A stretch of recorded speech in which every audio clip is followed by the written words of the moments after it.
صاحب حیثیتوں کی ہے، تو نماز میں نہ خرچ ہے، روزے میں نہ کوئی خرچ ہے. یہ تو غریب ہو یا امیر ہو دونوں کو راس آتی ہے. اس لیے زیادہ کنسنٹریشن عام مسلمانوں کا اس دو چیز کے اوپر ہے. آپ کو کہیں گے آپ روزہ رکھو، نماز پڑھو، یہ کوئی نہیں کہے گا حج کرو یا زکات اور جہاد کرو، کیونکہ یہ سستی ہے نا ان کے لیے. آسان ہے کہ آپ مجلس کرتے ہو، اتنے پیسے دیتے ہو، اتنے پیسے. آپ کی حالت دیکھو، حج بغیر پیسے کی تو ہو ہی نہیں سکتا، قربانی بغیر پیسے کی نہیں ہو سکتی، زکات بغیر پیسے کی، اس کے علاوہ عشر ہے، خمس ہے، صدقہ ہے، اور عید کے دن فطرہ پر آدمی 22 روپیز پچھلے سال لگایا تھا چارج. غریب تو محروم. ان کے یہاں غریب کوئی روتا نہیں، ہمارے یہاں غریب روتے ہیں. ان کے یہاں غریب، آپ ایک آدمی نماز پڑھے یا نہ پڑھے، روزہ رکھے نہ پڑھے، کچھ نہ کرے، لیکن روڈ پہ پڑا ہو مگر اس کے پاس اسٹمپ لگی ہو کہ یہ مسلمان ہے، اسماعیلی نہیں، تو ان کو کوئی کافر نہیں کہے گا. ہے نا بات؟ لیکن کیونکہ ان کے طریقے سے ہم کوئی چیز نہیں کرتے یا کوئی فرق ہے تو ہمیں برا بلا کہیں گے، کیونکہ یہ ہمارا طریقہ اسلام کا صوفی طریقہ ہے، ان کا ظاہری طریقہ، ہمارا باطنی طریقہ، ان کا شریعتی طریقہ ہے. ہم وقت کے ساتھ ایڈجسٹ کرتے ہیں، یہ وقت کے ساتھ ایڈجسٹ نہیں کرتے. آج مسلمانوں کو جہاد کی انٹرپریٹیشن کرنے کی کتنی ضرورت ہے. آج مسلمانوں کو اسلام کا اور رسول کا جو امیج جو باہر ویسٹرن کنٹری کے اندر جو خراب ہے اس کو سدھارنے کی کتنی ضرورت ہے.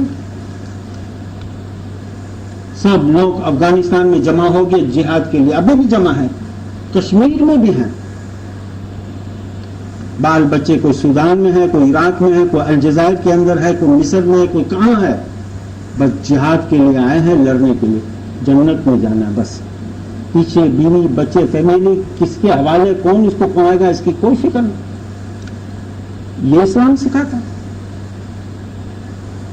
اور رسول جب منتخب کرتے تھے جنگ بدر کے اندر اور جنگ احد کے اندر، جس کو آنا لائن سے کھڑے ہو جاتے تھے، پوچھتے تھے کتنے گھر میں بھائی ہو، کون کمانے والا ہے، سب چیز پوچھ کے پھر اس کو انٹری دیتے تھے. ہماری طرح نہیں کہ امپریس مارکیٹ کے سامنے بس ایک شامیانہ لگا دیا، کوئی بلڈ لے رہا ہے، کوئی ڈونیشن لے رہا ہے اور جہاد کی پرچیاں بن رہی ہے. یہ کھیل تماشا جو کر رہے ہیں ان کو کچھ کہہ نہیں رہے ہیں، اور جو اسلام کی خدمت کر رہا ہے خاموشی سے، ان کے اوپر جب فارغ ہوں گے تو برسائی جائے گی باتیں. تو کس کے چہرے پر نور برس رہا ہے، کس کے چہرے پر آپ دیکھیے رونق ہے. آج ان کے سر پر کوئی ہاتھ رکھنے والا کوئی نہیں. آج امریکہ جو چاہے کر سکتا ہے، اسرائیل جو چاہے کر سکتا ہے، انڈیا جو چاہے کر سکتا ہے، مسلمان کچھ آواز نہیں نکال سکتا. حضرت امام نے کہا انٹرویو میں، کسی کی طاقت ہے کوئی کہہ سکتا؟ تو صرف بات نماز اور روزے کی، بس یہاں یہ بات سستی ہے، آسان ہے، جو سب کو اپلائی کرتی ہے، اس لیے ہمیں یہاں زیادہ پکڑ دکڑ کرے گی. آپ کے یہاں یہ ہو رہا. تو بات میں نے کہا 10 قرآن کے اندر سورہ انفال کی آیت نمبر 41 ہے،